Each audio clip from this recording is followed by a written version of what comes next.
એક તરફ વડાપ્રધાન નરેન્દ્ર મોદીએ 1 વર્ષ સુધી સોનાની નવી ખરીદી ટાળવા માટે અપીલ કરી, ત્યારે સામાન્ય લોકો સાથે વેપારીઓ પણ આ અપીલને સમર્થન આપી રહ્યા છે। અમદાવાદ સહિત ગુજરાતના સોની અને જ્વેલર્સ વેપારીઓનું કહેવું છે કે ગ્રાહકોને હવે નવા સોનાની ખરીદી કરતા જૂનું સોનું રિસાયકલ કરવા માટે સમજાવવામાં આવી રહ્યા છે।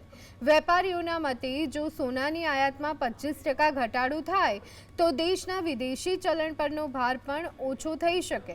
છેલ્લા 1 વર્ષમાં દેશમાં અંદાજે $72 બિલિયન નું સોનું આયાત થયું હતું, જેમાં 40 થી 45% હિસ્સો માત્ર ગુજરાતનો હોવાનું માનવામાં આવે છે।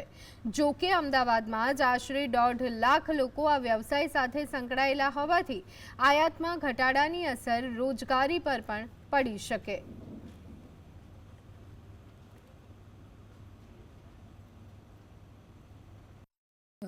અત્યારે ભાવ એટલા બધા વધી ગયા છે ને, એટલે નવું સોનું એટલું બધું લેવાતું નથી।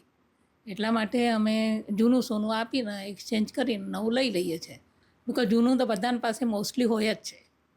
એટલે અપીલ જે છે એને કઈ રીતે જોઈ રહ્યા? ના, એ તો સારી અપીલ કરી છે એમણે, સારી અપીલ કરી છે એમણે, બિકોઝ એટલી બધી વધઘટ સોનાના ભાવમાં થઈ રહી છે, એટલે એમણે જે અપીલ કરી છે એ સારી કરી છે।